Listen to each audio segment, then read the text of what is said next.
10 ఏళ్లలో కేసీఆర్ తెలంగాణను దోపిడీ చేసిండు. నేడు కాంగ్రెస్ దోపిడీ చేస్తుందని గోవా సీఎం ప్రమోద్ సావంత్ ఘాటుగా విమర్శించారు. మెదక్ పట్టణంలోని సాయి బాలాజీ గార్డెన్ నుండి రామ్దాస్ చౌరస్తా వరకు బీజేపీ భారీ ర్యాలీ నిర్వహించింది. ఈ ర్యాలీలో గోవా సీఎం ప్రమోద్ సావంత్, రాష్ట్ర అధ్యక్షులు కిషన్ రెడ్డి, మెదక్ బీజేపీ ఎంపీ అభ్యర్థి రఘునందన్ రావు, జిల్లా అధ్యక్షులు గడ్డం శ్రీనివాస్ పాల్గొన్నారు. ఈ సందర్భంగా గోవా సీఎం ప్రమోద్ సావంత్ మాట్లాడుతూ తెలంగాణలో జరిగిన అభివృద్ధి అంతా కేంద్రం నిధులతో జరిగిందని, తెలంగాణలో ఇండ్లు, మరుగుదొడ్లు, రైతు కల్లాలు మోడీ ఇచ్చినవేనన్నారు. వికసిత్ భారత్, వికసిత్ తెలంగాణ కోసం బీజేపీని గెలిపించాలన్నారు. తెలంగాణకు వచ్చిన విద్యా సంస్థలను హరీష్ సిద్దిపేటకు తరలించారన్నారు.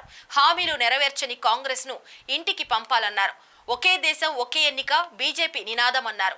10 ఏళ్లు చూసింది ట్రైలర్ మాత్రమే, అసలు సినిమా ముందుందని, మరోసారి మోడీ ప్రధాని కావటం ఖాయమని ధీమా వ్యక్తం చేశారు. ఒకరు కులాన్ని అడ్డం పెట్టుకొని ఇంకొకరు సూట్ కేసులను నమ్ముకొని వస్తున్నారని అన్నారు. నీ మామను కామారెడ్డిలో ఓడించింది కాషాయపు జెండా తొక్కిందన్నారు. నీ మరదలు కవితను నిజామాబాద్ లో తొక్కితే తీహార్ జైలుకు పోయారని మాజీ మంత్రి హరీష్ రావును ఉద్దేశించి మాట్లాడారు. పోలీసులు లేకుండా మల్లన్న సాగర్ ముంపు గ్రామాలకు తేల్చుకుందామని సవాల్ విసిరారు. రియల్ ఎస్టేట్ బ్రోకర్ ను కాదు, రియల్ గా ప్రజల కోసం పనిచేసే వ్యక్తిని అన్నారు. మెదక్కు రైలు ఇచ్చింది బీజేపీ అన్నారు. రామరాజ్యం కావాలంటే మోడీ ఉండాలి. బీజేపీ క్యాడర్ 25 రోజులు రామనామం మోడీ జపం చేయాలని కోరారు.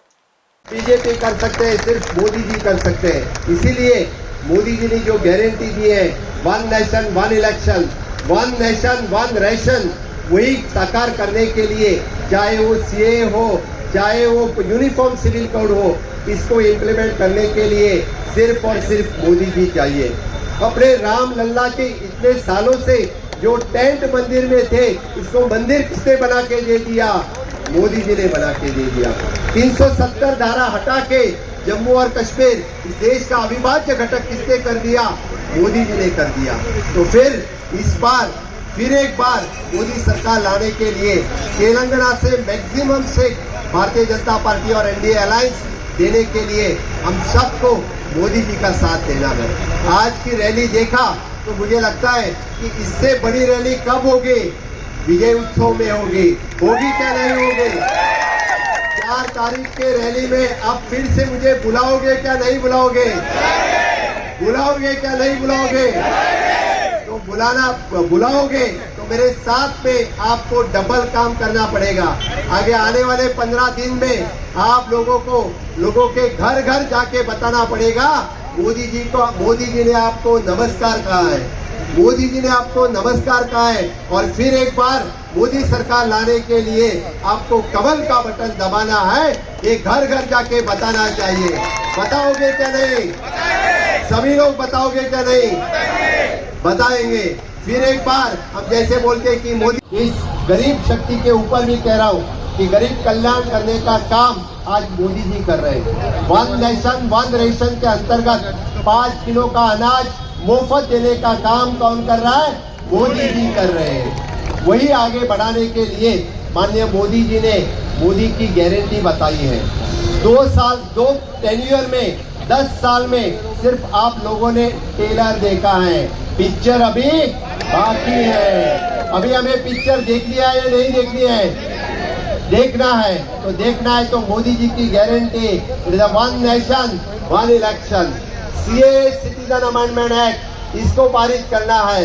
और जैसे अभी बताया मेरे भाई ने, यूसीसी यूनिफॉर्म सिविल कोड, सबका साथ, सबका विकास, सबका विश्वास और सबका प्रयास। मैं आप लोगों को कहने के लिए आया हूँ, सिर्फ तेलंगाना का विकास कौन कर सकता है? तो बीजेपी ही कर सकती। डेवलपमेंट फंड आने वाला था, जो यहाँ से कौन लेके गया? कि बीआरएस का मिनिस्टर लेके गया। अभी बीआरएस ने टिकट किसको दिया है?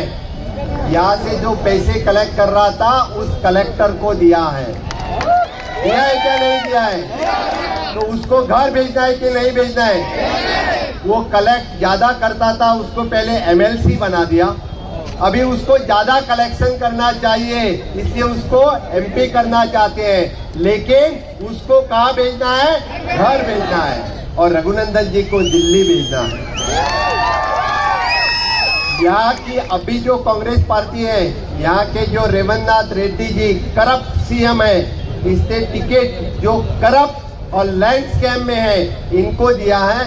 इसने टिकट से जो पैसा दिया उससे ज्यादा पैसा इंडस्ट्रियलिस्ट से जमा किया है। इनको भी घर बेचना है, इनको यहाँ के कॉन्स्टिट्यूंसी का कुछ पड़ा नहीं है, इसीलिए यहाँ का विकास कौन कर सकता है तो एडवोकेट अपने रघुनंदन कर सकता है। इसलिए मैं आपको कहने के लिए आया हूँ कि माननीय मोदी जी जो विकास कर रहे हैं, जो विकास नारी शक्ति, युवा शक्ति, किसान शक्ति और गरीब कल्याण, माननीय मोदी जी किसी जात और धर्म के बेस पे आधार विकास नहीं करते। इस विकसित भारत का सपना साकार करने के लिए जो नारी शक्ति, युवा शक्ति, किसान शक्ति और गरीब कल्याण, जो नारी शक्ति पहली बार 33% रिजर्वेशन देने का काम किसने किया? मोदी जी ने किया। हमने शौचालय देने का काम किसने किया? मोदी जी ने किया। प्रधानमंत्री आवास देने का काम किसने किया? हर घर नल से जल देने का काम किसने किया? हर घर इलेक्ट्रिसिटी देने का काम किसने किया? तो सब काम मोदी जी ने किया है। तो आगे भी फिर एक बार, तीसरी बार प्रधानमंत्री भेजना है या नहीं, तो मोदी को सुनने के लिए जाना चाहिए आपकी आवाज। भारत माता की वंदे, दोनों हाथ उठा के अब की बार फिर एक बार जय जय श्री राम, छत्रपति शिवाजी महाराज की। आज के इस नॉमिनेशन फाइलिंग रैली में हमारे तेलंगाना के प्रदेश अध्यक्ष और केंद्रीय मंत्री मेरे मित्र जी किशन रेड्डी जी, आपके होने वाले एमपी मेरे मित्र भारतीय जनता पार्टी और अलायंस के सभी हमारे पार्टनर और मेरे सभी मेदक के सभी भाई और बहनों, सबसे पहले मैं यहाँ के वन दुर्गा देवती को नमन करता हूँ और आप सबको नमन करता हूँ। मैंने क्यों कहा ये भी बता देता हूँ। यहाँ से 10 साल के लिए तेलंगाना को किसने लूटा? केसीआर ने लूटा, टीआरएस पार्टी ने लूटा। और अभी कौन लूट रहा है? इनको घर भेजना है, तो यहाँ से किसको जिताना है? इनको घर भेजना है तो यहाँ से एडवोकेट रघुनंदन को जिताना है, भारतीय जनता पार्टी को जिताना है, मोदी जी को जिताना है। तो भाइयों और बहनों, मैं सिर्फ इतना ही कहने के लिए आया हूँ, तेलंगाना का विकास ना बीआरएस ने किया, ना कांग्रेस कर रही है। यहाँ जो कुछ डेवलपमेंट हुआ वो केंद्र के नीति से हुआ, मोदी जी के कारण हुआ। यहाँ के नेशनल हाईवे हो, यहाँ के इंफ्रास्ट्रक्चर डेवलपमेंट हो, यहाँ के ह्यूमन डेवलपमेंट हो, मोदी जी के कारण हुआ। ऊपर से बीआरएस के जितने सारे मंत्री रहे, खास